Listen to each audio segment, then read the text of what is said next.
stop in the force, or we fall apart.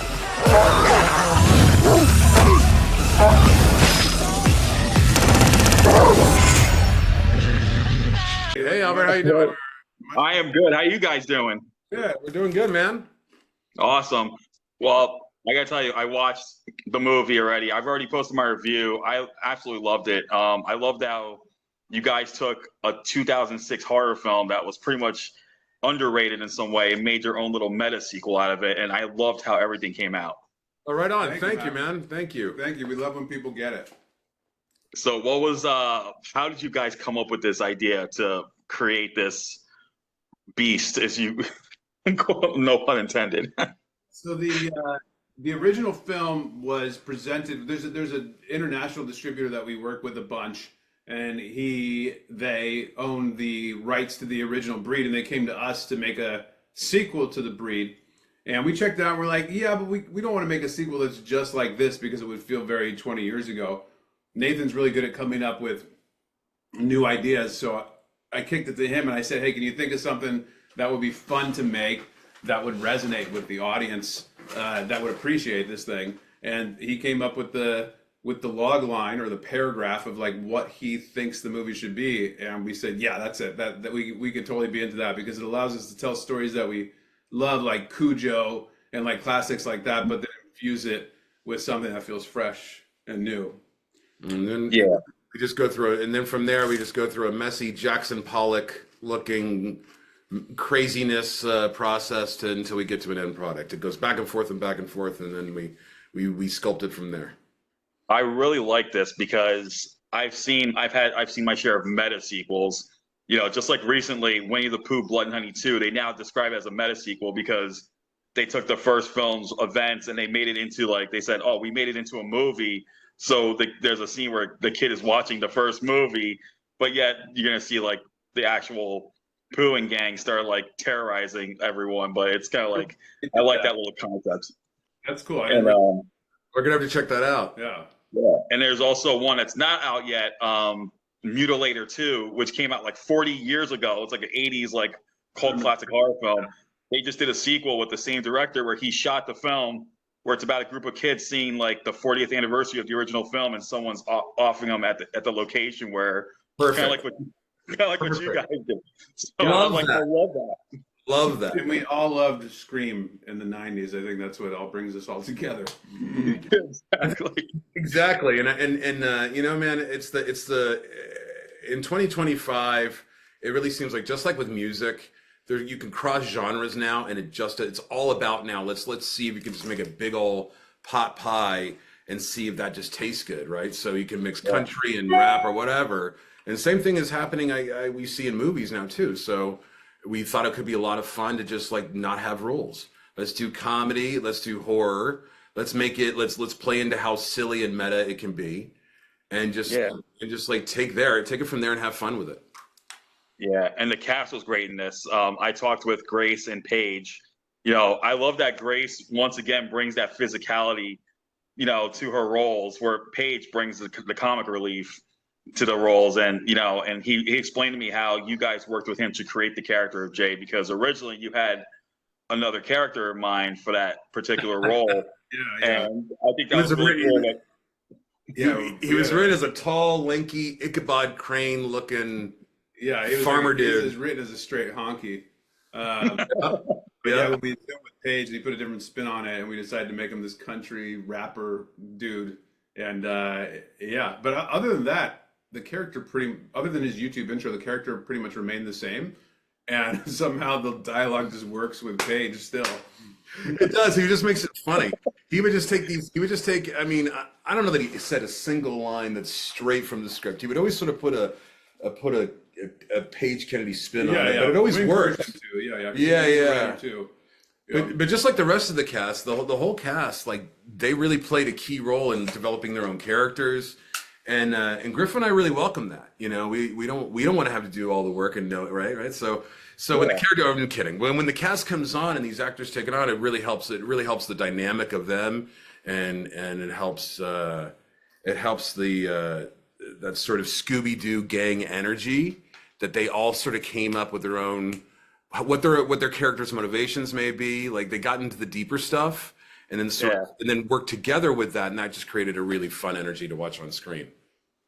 One thing I absolutely loved, and I mentioned this to Grace, was you guys just had to reference fall in one particular scene, and whose idea was that to bring that? That was her Jenny's idea. Whose idea did Grace say it was? Oh, that's I don't know. She didn't really say. She just told me she loved the reference to like where Paige and Troy are up on the cell tower, and the ladder just happens to break, and then there's Grace and Virginia saying, you know, who would do something like that? Like someone who obviously has a death wish. And I was like, I laughed through that whole entire scene. It's like, oh my God. We added that on the day. We added that on the day. That's not in the script. We added that on the day. And when I think about it, though, we had dinner before we shot the movie, and they pointed out at that dinner that of the similarity to Fall with the tower. With the tower stuff, yeah. And then we said at that dinner we should find a place to make a reference. And then while we were doing that setup, they said this is a good spot to do that, and we said go ahead. Oh, that's true. Yeah. So that's actually born out of our initial procrastination. That's true. Yeah, we just didn't we didn't follow up on it, and then they were like, "Hey, we're talking about that one dinner. Now's the time to do it." It's like, okay, great, perfect.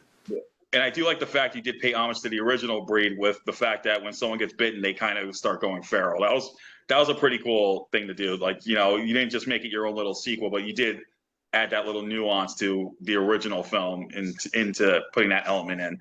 That's where I felt the original film, when I watched it, which was just right before we wrote this script, that's where I felt like they missed an opportunity, because I think Taryn gets bit and she kind of starts the turn. Yeah, I was like, oh, this is going to be cool. Yeah. And then she never does. She just dies. So we just took it to the next level. Yeah, I would say that's funny that you say that. You know, we haven't thought of that in other interviews, but like that was actually one of our main things. Like when we actually got this and we were sort of getting into it, we went and watched The Breed. One of our main things was, oh man, what would have happened if Taryn's character doesn't die? What happens then? And that was one of our main things. Was like we want to have one or two characters sort of go through that process. Like, let's see what happens if they don't jump out and impale themselves by accident. Yeah, you know, that was a smart move. I really thought that was a smart move. So if there could or ever be a sequel, we might explore that. It could have ever been a sequel in a multitude. Could have ever been. You mixed three words. Could or ever be, yeah. Could or ever be a sequel. I did tell Paige. Be a sequel. If there ever could be a sequel, I would say we would probably explore that even further, which we sort of do at the end of this movie. I am rallying for that because I told Paige if you guys do a follow up, you know, after with the open ending, have him return as Jay in some capacity. I think the general theme could potentially be, some sort of supervillain concept that we haven't fully explored yet. But that's one of the ideas. Oh, that's pretty interesting. Yeah, that's see. all. Well, let's see how well this does, because I definitely went all in for it. I would definitely check this one out either way. So, but you did such a great job in this film. So what's next for you guys after this? Got a couple things going on. Yeah, we have a ton of stuff in development. One's already finished called Sierra Madre that's going to be coming out with Kiefer Sutherland starring in it. And then we wrote another action picture called Full Throttle, which is just it's probably has more action than The Breed has in it, but it's like Speed or Beverly Hills Cop, but tweaked for modern vibe, modern generation. It goes. That was a lot of fun. We're doing it. It'll be a cool action movie because it flies the extremes. It goes into like crazy comedy as well, but also goes extremely dark. And so we think that could be a really fun thing to explore next. Mm-hmm. Yeah, I would love to see you guys do, I don't know, pick another horror film to do a meta sequel to. If you find something underrated that you feel like, what if this happened? I would love to see you guys do another one like this, because suggestions? You guys. What's the horror movie? That's something I'm gonna have to really think about. There's quite a lot out there. So of those things. So let me know. Is it Maniac Cop? Is it? Yeah. Frankenhooker. Frankenhooker. Oh, there you go. So maybe like a Frankenhooker meets Weekend at Bernie's reimagining. We do. Oh my God, that'll be. You can do something like that. Right? I just put an idea in your guys' head. That's just crazy. Try something like that. That could be fun. The Swarm. Yeah, there's a lot of them. There you go. go. Called Fear that I liked. It was like a wooden doll that came to life. It's called Fear. It's a direct-to-video. I don't know this one. It's like the early '90s. It's a good movie. Okay, cool. Yeah. There you go. Oh, great. I just put an idea. Jennifer Aniston. Maybe Leprechaun like 17. Make a bunch of them. Yeah. I didn't know that. Yeah. Well, awesome. Well, guys, A Breed Apart is now in select theaters. It's also on demand. It's also on digital. Check this movie out. This was such a fun meta horror sequel, and you guys totally rock. And I cannot wait to see what's next from you guys. And you guys stay awesome as always. Right on, man. You too. Thank you so much. Okay. See ya. All right. Take care. Care. Bye.